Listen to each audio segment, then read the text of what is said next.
To be continued. 3 little words that hold the secret to the next great story. 3 words that will thrill you, confound you, give life to new possibilities. Every variation of To Be Continued is a promise of adventure, a promise of excitement, a promise of unseen wonders and unexplored worlds. A promise that every issue you read makes you a part of a never-ending journey, and behind every page there will be an unopened door waiting for you. This story to be continued at your local comic book shop today. Visit comicshoplocator.com today.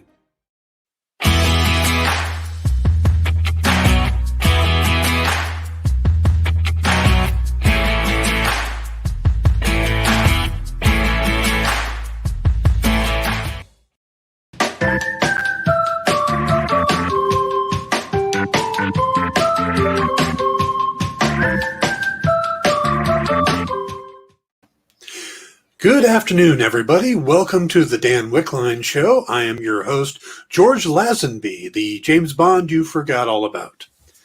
All right, today we're going to have some special guests I'm really looking forward to. So let me blast through the news, and then we'll get to our guests. So interesting news today. If you are a fan of Jack Reacher, the series of novels by Lee Child, it was announced that veteran actor Bruce McGill will be joining the series as a series regular. Now, you might know McGill from My Cousin Vinny, Miami Vice, MacGyver. He goes all the way back to Animal House. So that's a great character actor to bring in.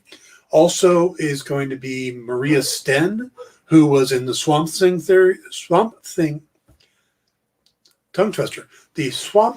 series recently, and Hugh Thompson from Chapelwaite. Both of them will also be playing series regulars, at least in the first season. Now, the first season is being based off of the novel The Killing Floor, which is the first Jack Reacher novel that came out. But it's not chronologically.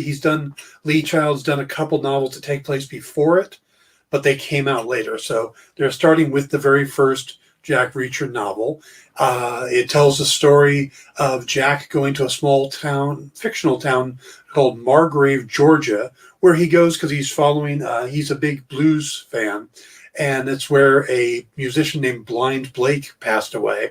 So he's going there, and he ends up getting arrested for murder for no apparent reason. Playing Jack Reacher, I know that Tom Cruise played him in the movies, and a lot of people liked him, but also they were upset because Jack Reacher is supposed to be a big, tall guy. Well, they've got a big, tall guy to play him in the new series, and it's Alan Ritchson, who you may be familiar with from the Titans series on HBO Max. He plays Hawk. He also played Arthur Curry on Smallville, and he's going to be joining. Now, I don't know if this is going to keep him from going back to Titans, so we'll have to wait and see on that. But so Alan Ritchson's going to lead the series, and you're going to get Bruce McGill, Maria Sten, and Hugh Thompson all in it. And that's going to be on Amazon. Also in the news today, Jenna Ortega has been cast as Wednesday Addams in an upcoming live-action Netflix series that's going to be directed by Tim Burton and written by the creators of Smallville, Algo and Miles Millar. Miles Millar. And it's going to focus on Wednesday as she goes to the Nevermore Academy. It's going to be kind of a mix of sleuthing. It's a comedy, but it's going to have kind of a mystery going on. She's going to have to be dealing with her burgeoning psychic powers. There's a monstrous killing spree going on somewhere she's got to solve. There's a 25-year-old mystery that involves her parents somehow. And she's got a new relationship she's in. Also, I'm being told that Christina Ricci is supposed to be in it as well. It'd be interesting if she plays Morticia. I think that would actually be a good connection there. Don't know, though, so we'll wait and see who's Christina Ricci is going to be playing. Maybe one of the teachers. Over into DC. DC has announced 2 animated series today, both for HBO Max and Cartoon Network. The first one is called My Adventures with Superman and will feature Jack Quaid from The Boys as the voice of Clark Kent, Superman, and also Alice Lee as the voice of Lois Lane. Now, this is more of a family-friendly version, and most of Superman's stuff is family-friendly, but it's going to focus on telling the story from not only Superman's point of view, but from Lois and from Jimmy Olsen's. Now, they haven't said who's voicing Jimmy yet, but it's going to take place kind of in their 20-somethings. It's going to be where he's first becoming Superman. He's establishing himself as the hero of Metropolis and finding his way around the Daily Planet. So that's one of the 2 new series. The other series is maybe overshadowing it a bit. It's called Batman Caped Crusader, and it's going to be from Bruce Timm, who Batman the Animated Series and longtime animation vet, along with J.J. Abrams and Matt Reeves. Now, Matt Reeves is currently directing the Batman for DC and is also involved in a new Gotham TV series that's supposed to be coming out. So if you get a chance to see the poster for this, artistically, it looks a lot like the olden Batman from the early days, like in the 30s and the 40s, with the really big ears and stuff like that. So it's got that feeling. It's supposed to focus on his noir origins. So that should be interesting. So, and then the final bit of news is a little heads up for anybody who is eagerly anticipating the new Loki series. If you haven't heard about this, the new trailer shows Miss Minutes, which is a little animated cartoon clock face that helps at the TVA guide people through into their court cases. Yeah, this is going to be a weird show. Anyway, well, it turns out Miss Minutes has her own Twitter account. So if you want to follow it, it's at Miss Minutes TVA. So at MISS Minutes with an S at the Minutes TVA, all together. Not sure what they have planned for the account, but it looks like she's been posting quite a bit over the last few days. So you might want to check that out if you're looking for the upcoming Loki series. That's all the main news today. We still got the fallout of the Warner Brothers or the Warner Media Discovery merger, and also for people inside the industry, Diamond has released some new Marvel retailer numbers, percentages and stuff. That's really going to affect the industry. We are going to have a special show about it tomorrow night, which will be at 6 p.m. Pacific, 9 p.m. Eastern, and we're going to focus on how those 2 things might affect the industry. So join us then. If we're going to still lining up guests for it, but we're going to talk about how those things are going to affect the industry. Now, today we are going to be talking to a pair of writers who have put together one of the biggest books I have ever bought. This is the James Bond Lexicon. It says, The Unofficial Guide to the World of 007 in Movies, Novels, and Comics, which is right up my alley. I have had a chance to look through this thing, and it is absolutely amazing. It's everything from the cars they drove to characters, and it gives you where they appeared, whether it's a novel, the TV series, the animated James Bond Jr. series, the comic series, the movies, the novel. I mean, it is chock full of everything. Also, if a character is different in the novel from the movies, there's a listing for each. This is an absolute must for James Bond fans. It's got art by Pat Carbajal in it. There's 300,000 words, 5,000 individual entries, 200 plus stories covered, 80 plus pieces of original art in here. It took 6 years of research to put this together, and I am honored to have Alan Porter and Jillian Porter joining us. So, hello. Okay, I think you guys are mute. Hang on. Oh, let's try that. There, that's now. Thanks for having us on the show, Dan. It's great. Oh, thank you. I'm glad to have you here. I've known Alan for quite a few years now. We met, I'm thinking it was Dallas, Texas Con. Paul Benjamin. It was the old Wizard World Dallas, Wizard World show in Dallas. Yeah, that was such a great show because it was so tight knit. Everybody there felt like it was a little family. Yeah, and everybody stayed in the same hotel. And we all went to the same restaurant / bar for dinner. It was great. Yeah. So but I missed that show. But so you guys have put quite a bit of work out here. Let's start with how did this happen? Where did the idea of doing a James Bond lexicon come from? Because I'm an idiot. No, we're both geeks for these encyclopedias of fictional world type books. I think it started with picking up the June Encyclopedia in a secondhand bookstore when we were at college. And we loved those things. Jill's a big Agatha Christie fan and collector. We got a couple of Agatha Christie encyclopedias. We got if you remember the old Batman encyclopedia, and then there was a recent update of that. We've got those, the Wonder Woman encyclopedia. Contributed to a few, and going back 10 years now, a friend of ours, Rich Hanley at Hassline Books at the time, had put out a couple of lexicons on the Planet of the Apes and Back to the Future. So I, in a moment of madness, emailed him and said, well, do you think a James Bond lexicon would be a good idea? And he came back and said, yeah, I'd love to do that.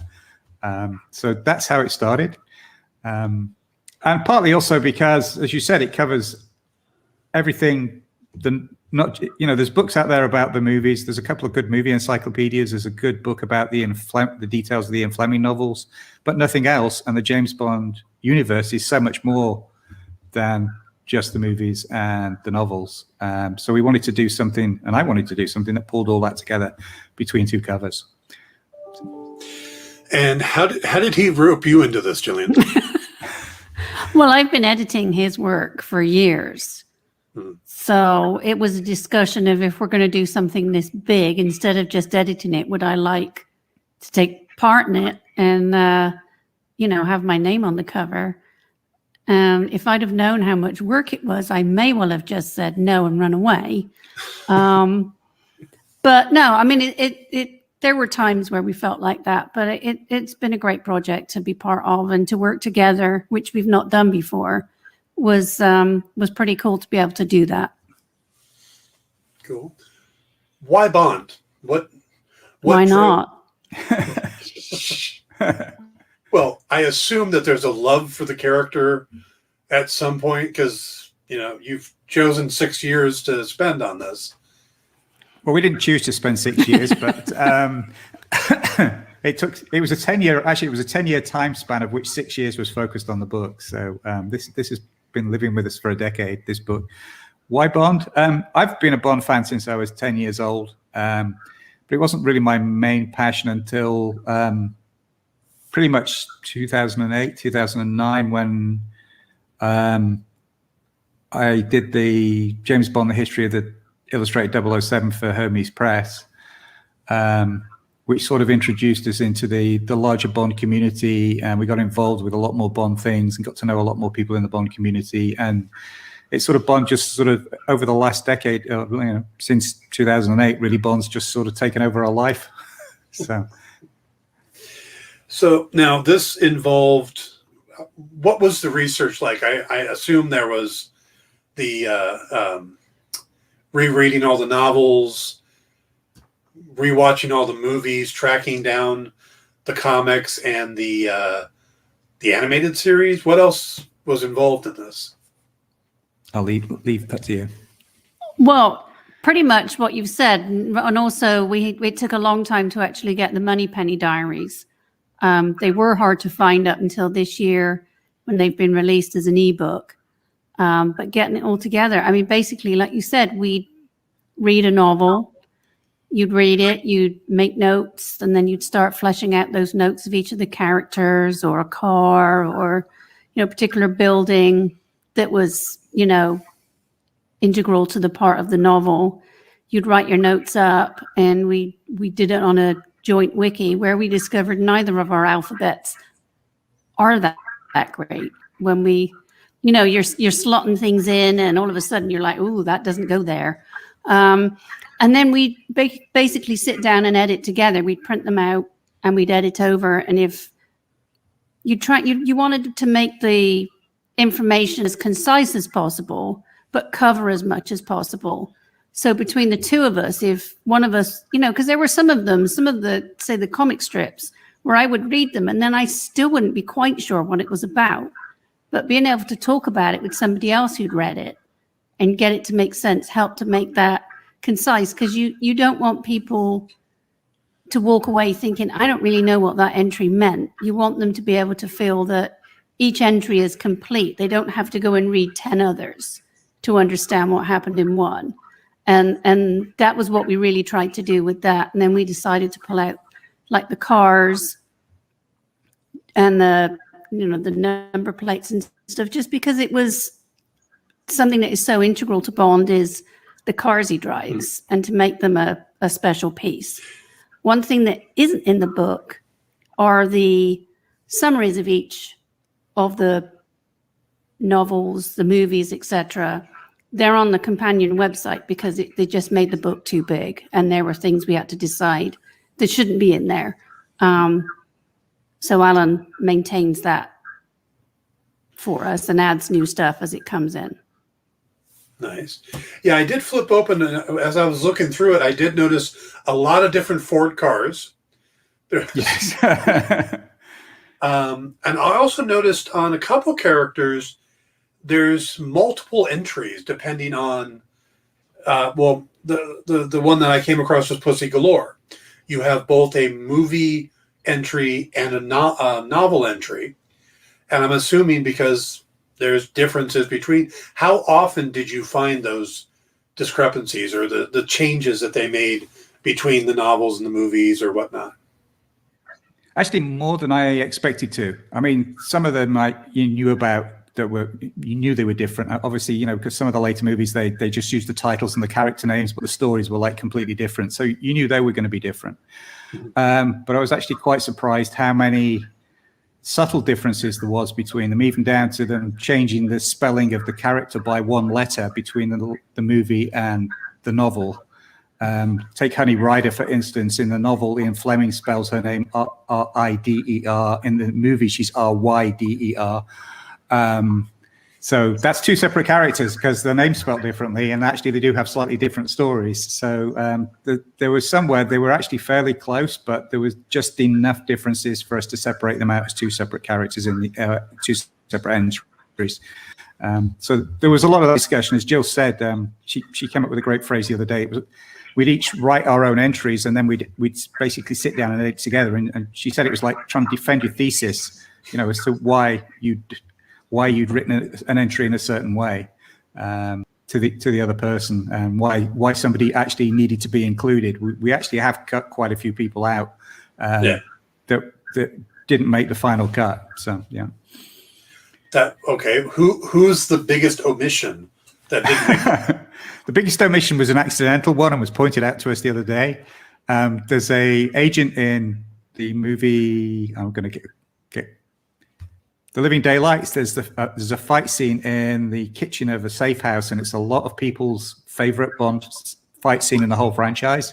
And we left out the MI6 agent who's in that, who has a code name Green 4, and he's not in the book. He's now on the website. I will say, since it was pointed out, we've put an entry on the website. But yeah, that's probably the biggest omission that we've made. That we found so far. I'm sure we've left out somebody's favorite henchman, and if so, we apologize. But now, with the website, does this become like a living document? Are you continuing to add? Like, I know Dynamite has a current James Bond series, Agent of Spectre, and there's the new movie coming out. Will you continue to grow entries on the website, or does this kind of like a done deal and someone else can do the expanded lexicon? No, in some ways, this is actually the start of an ongoing project. Yes, the intention is to keep things on the website as we come across. We've already got 40 new entries on the website since the book, because the book goes up to the end of 2019. So there's been two Dynamite series, as you mentioned. There's a third one currently underway, and there was a TV one. I found an abandoned newspaper strip that I didn't know about, that we put some of the entries in from that. And somebody has actually just pointed out to me that there's some James Bond Jr. Find Your Own Fate, Choose Your Own Adventure books that we didn't know about and haven't covered. So at some point I got to go get those. We don't cover video games in the book. A lot of people have said they want the information on the video games, so we're opening a couple of people to help with that. So yeah, the idea is they're companion pieces, if you like, the book and the website. Well, I know that GoldenEye was a much beloved video game, and people are still talking about it. You know, and I think someone recently revitalized it. So yeah, they did until they got shut down. So okay, that's a good question. Is from a legal standpoint, it says the unofficial guide. Yeah. So how does that work? How you've put out a book that a James Bond Lexicon without the permission of the property holder? Yeah, I mean, that's why there isn't a picture of an actor on the front cover. That's why there's no photography, set photos, images from the movies in there. It's all original work. We've not reproduced anything. We've literally written everything from scratch. It is defined as a scholarly reference work, so that's fine. We've got unofficial. We got the legal wording in the inside front cover that says it's unofficial and not authorized by Eon or Ian Fleming Publications. The thing is, you couldn't actually do this book officially because the license is split between the movie people and the literary people, and they're slightly different rights, which is why you don't get books or things that bring the two together. It is a scholarly reference work, and as such is done. Yeah. So. Yeah, if I was working for the Ian Fleming people, I'd probably have a copy of this on my desk just to help me. Yeah. What were some of the surprises you came across doing this? Because I'm assuming you got into some new areas that you hadn't known before. So like some stories or you said the cartoon strips, stuff like that. Do you want to take that? Maybe. I didn't know that there had been some continuation novels based around the character of Moneypenny. But no, I mean, I don't think so. I think we knew basically what was out there, how much was out there and how long it was going to take. I would say that was probably one of the biggest surprises for us, is because we didn't expect it to take that long. Just the sheer volume of it, I would say. I don't know if you have anything different you'd like to say. I think that's right. I mean, you mentioned the cartoon series James Bond Jr. It was like, oh yeah, I'll do James Bond Jr. There can't be more than a couple. I think he probably did a season. There was 65 episodes of it. Wow. Yeah, exactly. So I had to track down and watch 65 episodes of James Bond Jr. And then I found out there's the comic book series. There's junior novelizations.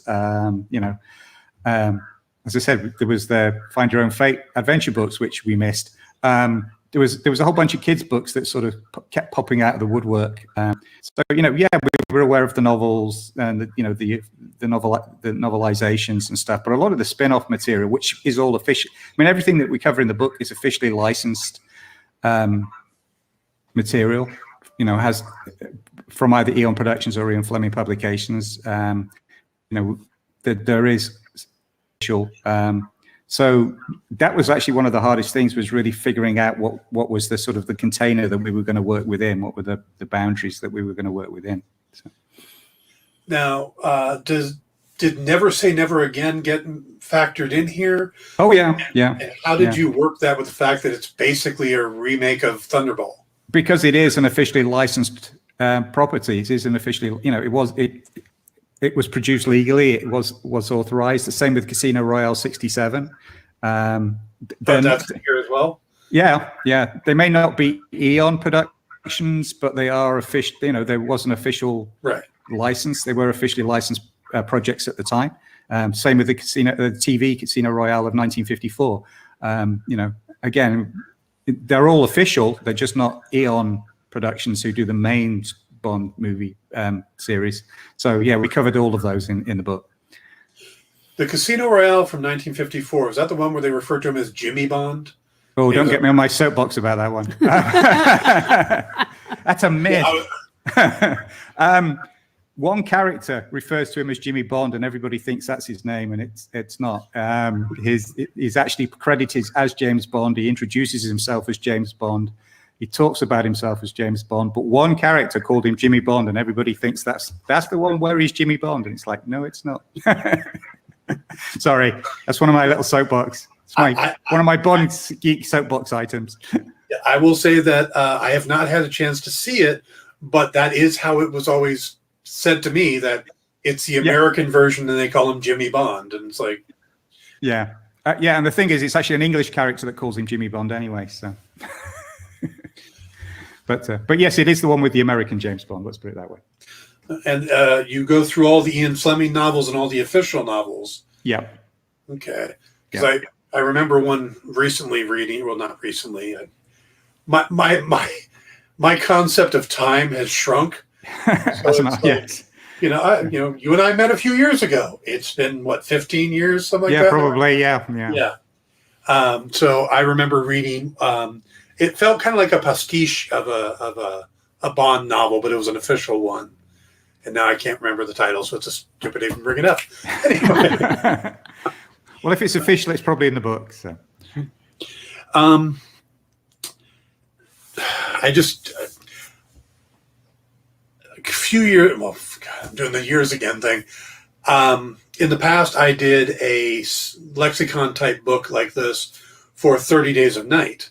Mm-hmm. And I did the same thing you did. My wife at the time, I roped her in and gave her co-credit on it just because I needed help to do it.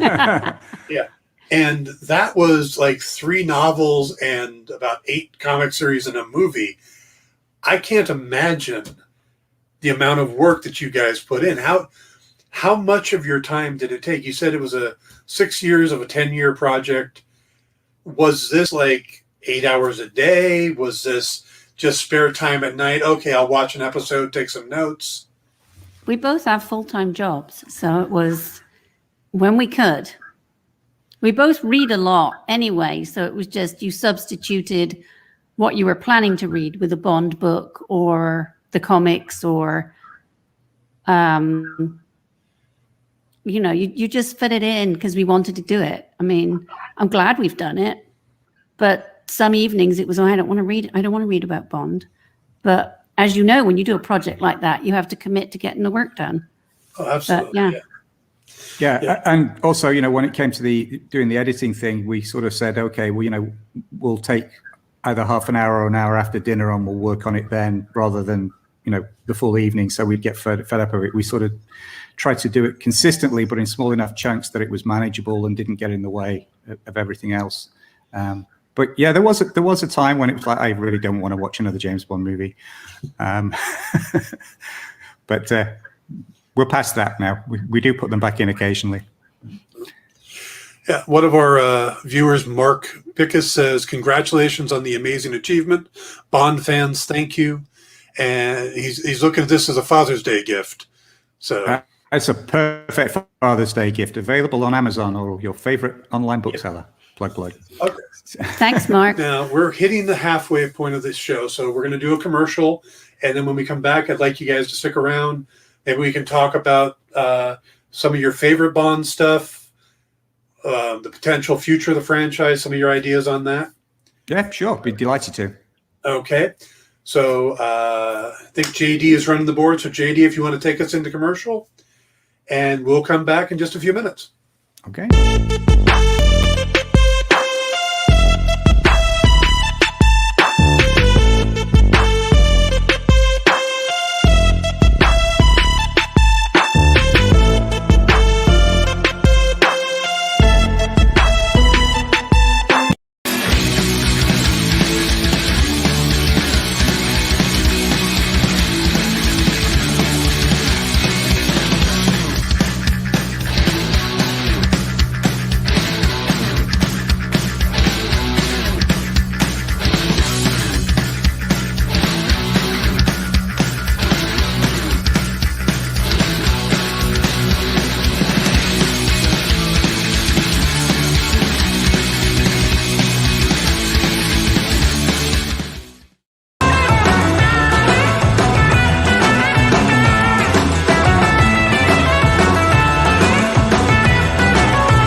Hi, and welcome back to the Dan Wickline Show. Just a reminder to you guys that if you are on Instagram, we have an Instagram account.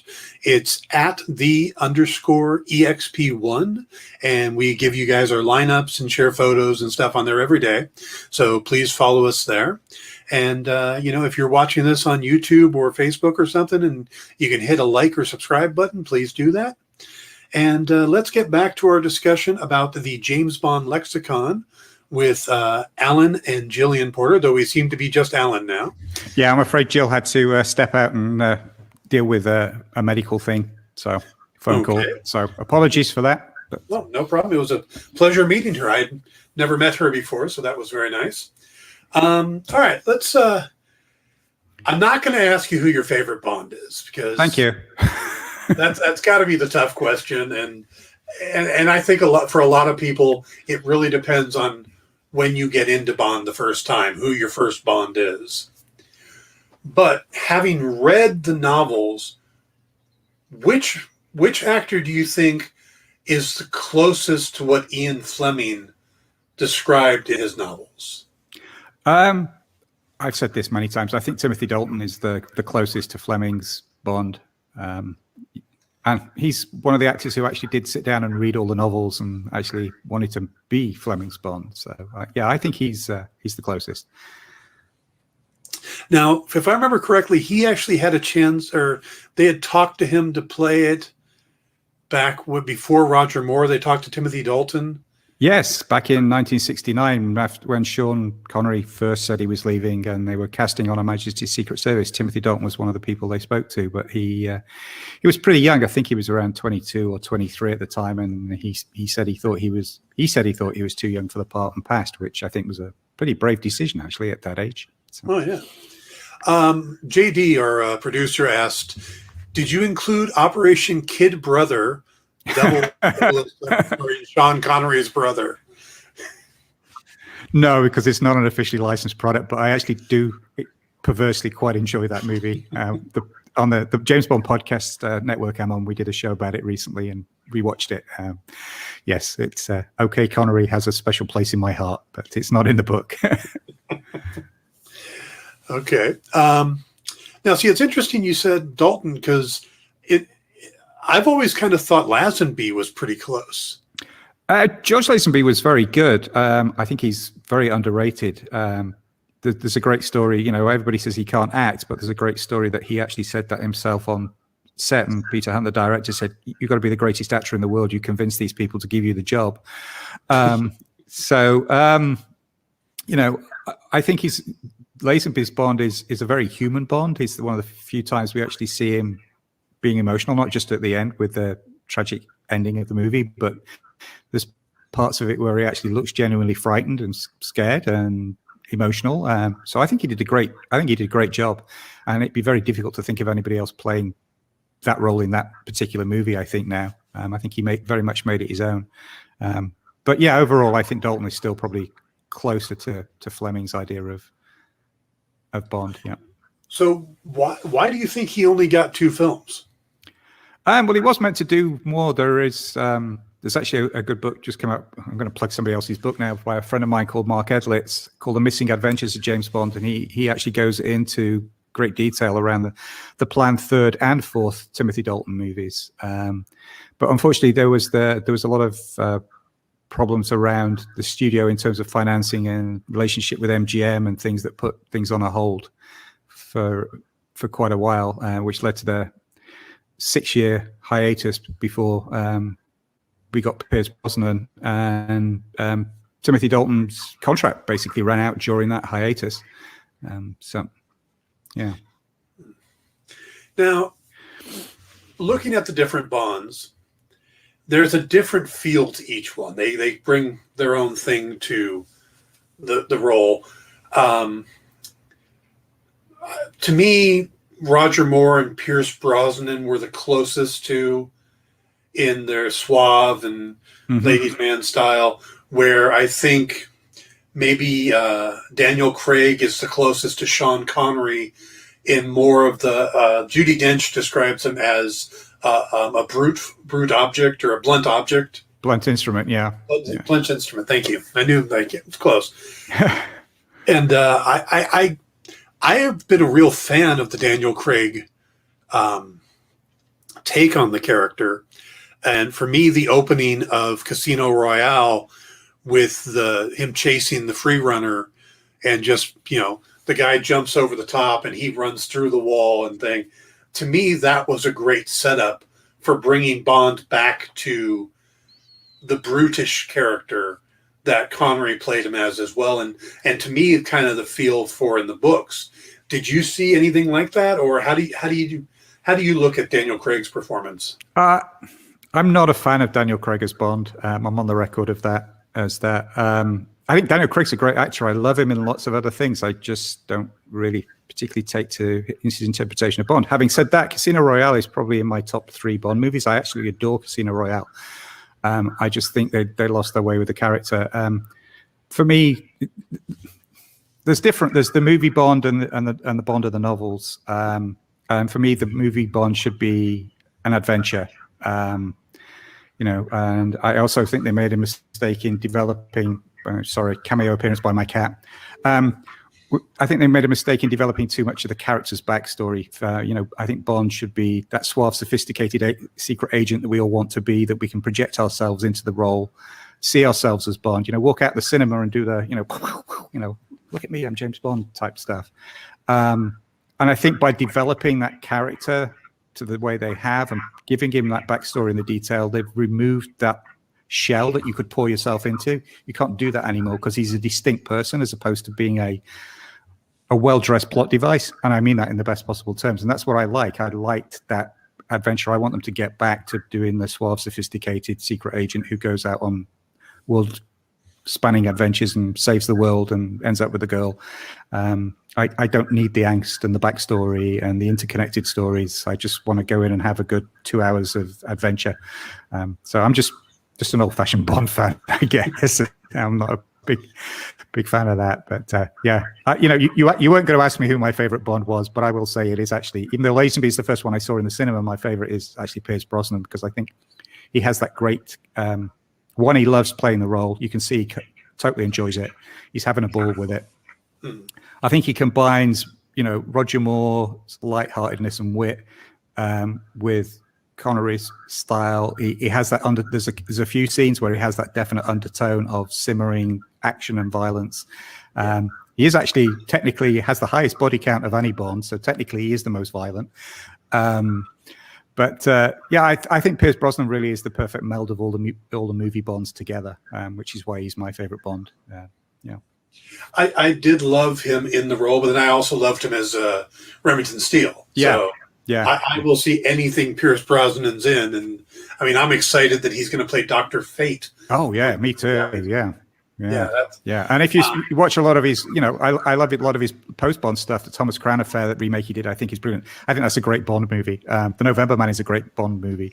Yes. He could have carried on playing Bond a lot older. I think he would have got away with it more than Roger Moore did. So. Yeah. JD's happy someone didn't say Sean Connery.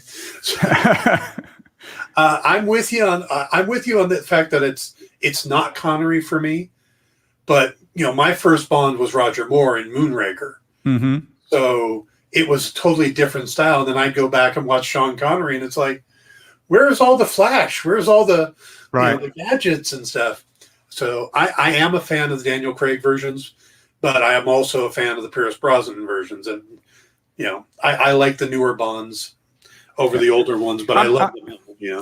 I will say I like Bond. It's none of them I absolutely like. Oh, I'm never going to watch that again. I'll watch them over and over again, and it's just within that 24 movie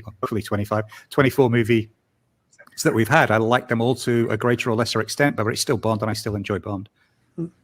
Yeah, I think of it the same way as I think of the MCU, which is, sure, Thor: The Dark World is not, is considered the worst MCU movie, but that's still better than a ton of movies out there. Exactly. Yeah. Yeah. Now with the 25th movie coming up, No Time to Die? No Time to Die. Yeah. Yeah. Hopefully. Yeah, that is going to be, for all intents and purposes, going to be Daniel Craig's last. Yes. Yeah. there's been a lot of speculation on who the next Bond should be. What are your thoughts on that? Is there anybody you think, hey, that'd be a great one, or a direction you think they ought to go? It's funny, Jill and I were talking about this the other day. I think part of the problem is everybody you think of is actually aging out because it's taking so long for this movie to come out. It's like, oh yeah, so-and-so would be good. And then it's like, well, here we are another 6 years down the line, since the last Bond movie, who I thought of back at the end of Spectre, thinking who would make a good next Bond is probably too old now to play the part, or certainly they may not be too old to play it now, but they may be in another 6 years or whatever. These long gaps between the movies make it more difficult. And also, you have to look back at the Bond casting thing.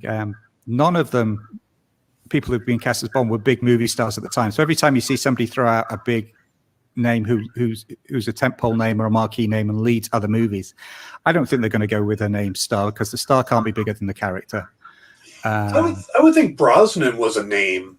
But he was a TV name, same as Roger Moore was a TV name, yeah? True, with the same, yeah. Yeah. So, they weren't movie stars at that point. So, I don't see them casting a movie star. The one I've sort of liked is the English actor called Aidan Turner.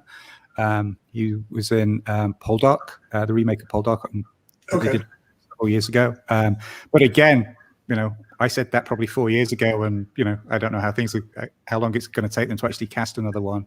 So, but yeah, when you see the Idris Elba, Tom Hiddleston, Henry Cavill. I mean, Henry Cavill it was either Daniel Craig or Henry Cavill last time they went round. Those were the final two.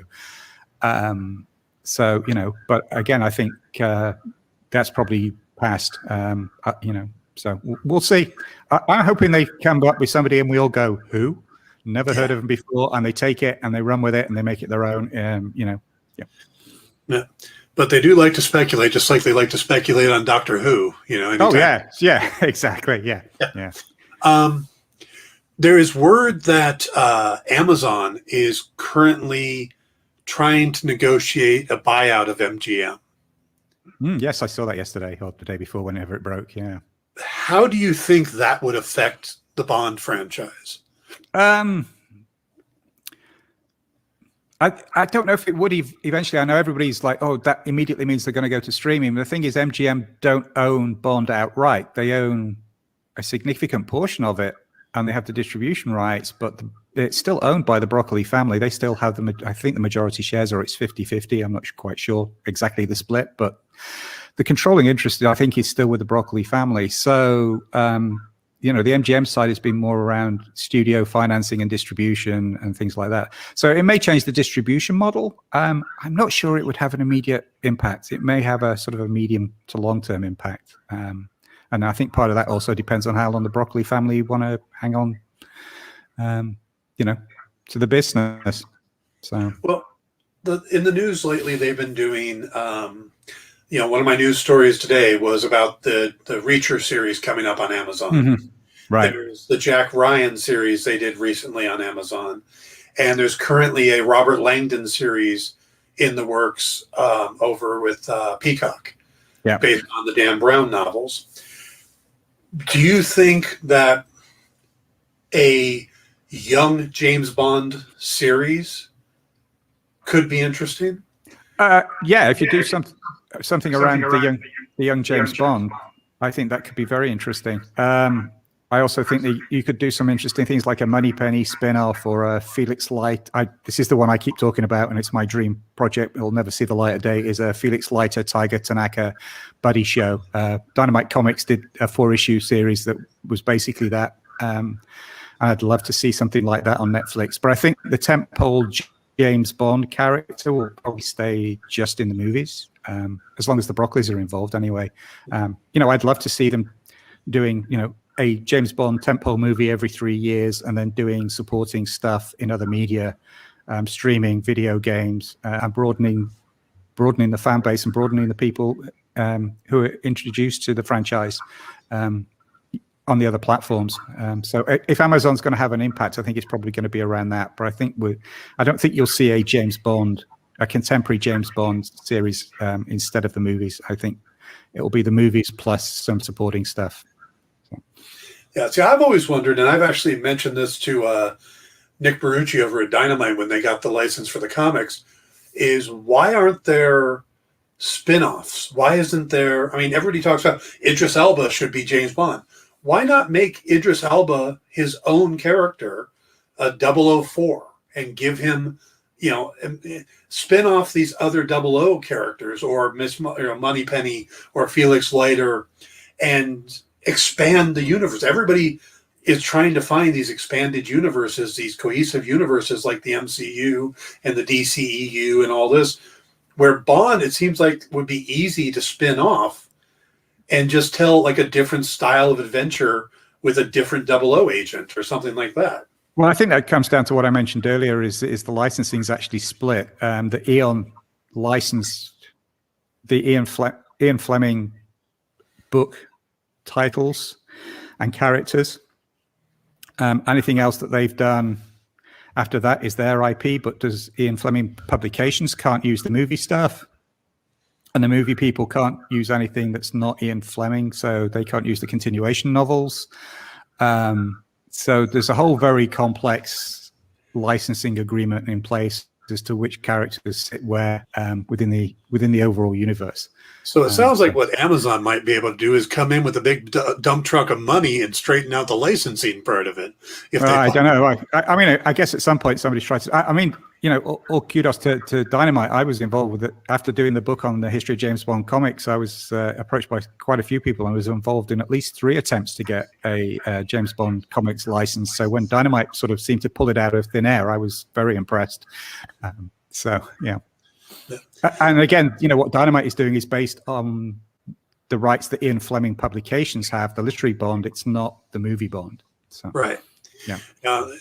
And they have done a Felix Leiter series and a Moneypenny one shot. Yep. Yeah. So, yeah. Like I said, that was really my inspiration for me wanting a Felix Leiter Tiger Tanaka buddy show, was that 4-issue comic series that Dynamite did.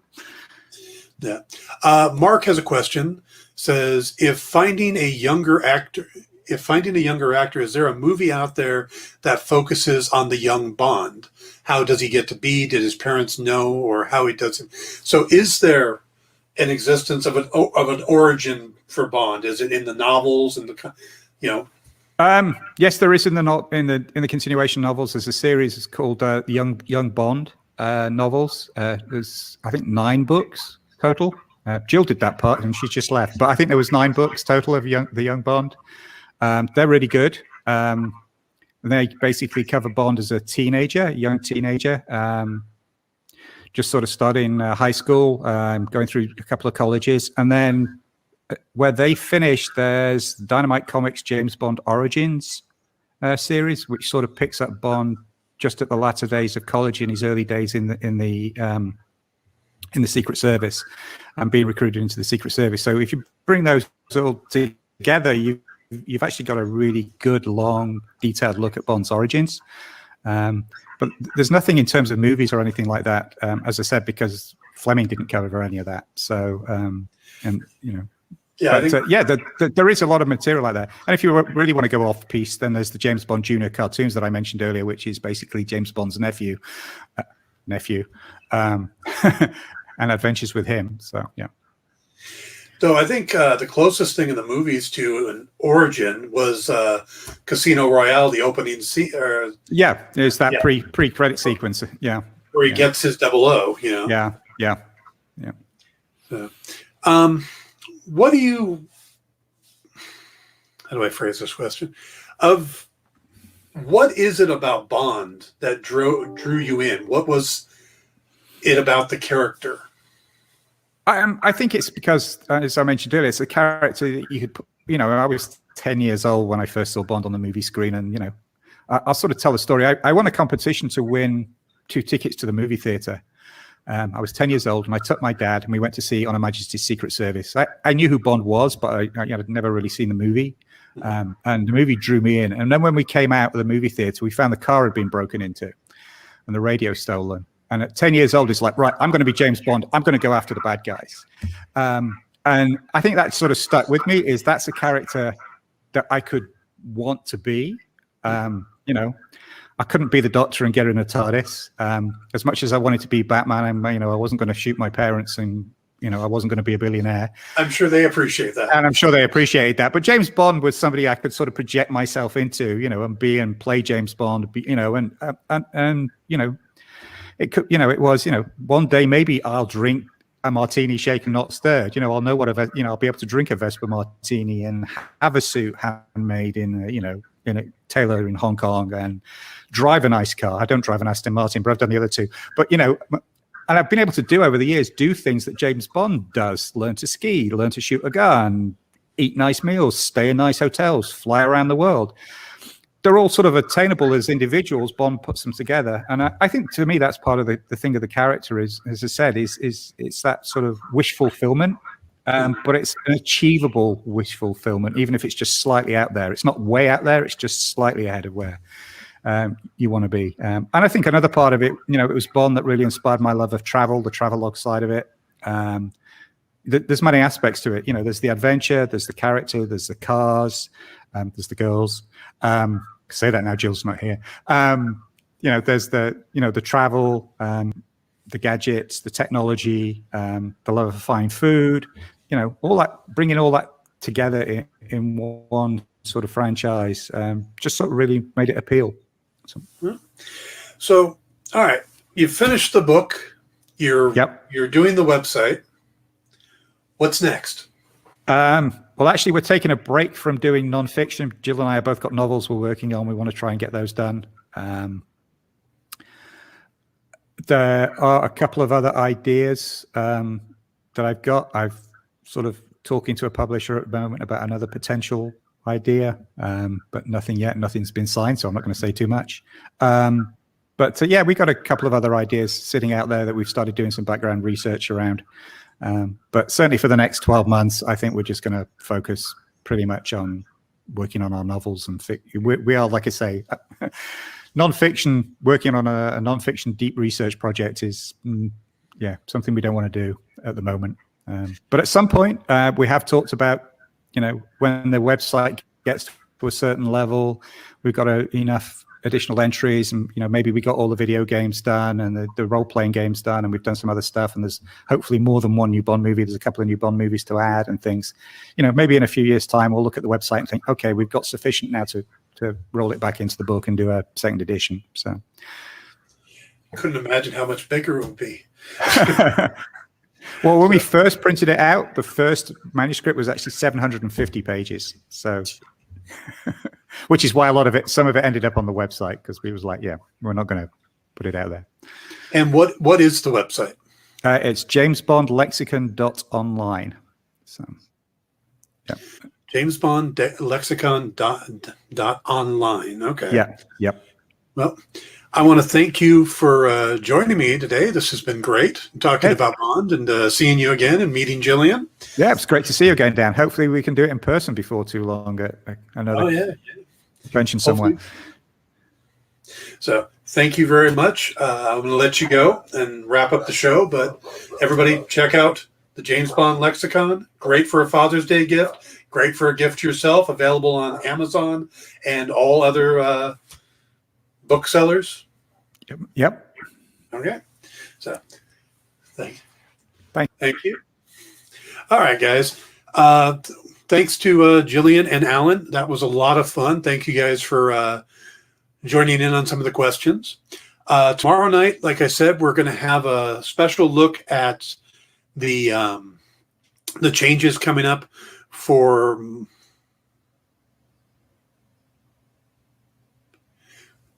disappeared there for a second. We're going to have the changes for Marvel and the pricing with retailers, and we're also going to talk about the potential or the Warner Media Discovery merger. So that'll be at 6 o'clock tomorrow night Pacific, 9 p.m. Eastern. So join me then. And then on Sunday, we'll be having a new episode of Pop Go the Writers, which will be a special classic TV episode. This will be the second one we've done, where we look at the second season of the TV series Mannix. So you can join me then on Sunday for that. Thank you all for coming. We're going to be wrapping this up here. I think we got about a minute or two left, but we can let JD run some commercials and hype some stuff. So thank you all for coming. Remember, Instagram at @the_exp1. If you need a comic shop in your area, go to the comicshoplocator.com. Put in your zip code, find that. Everything else, have a great day. See you tomorrow.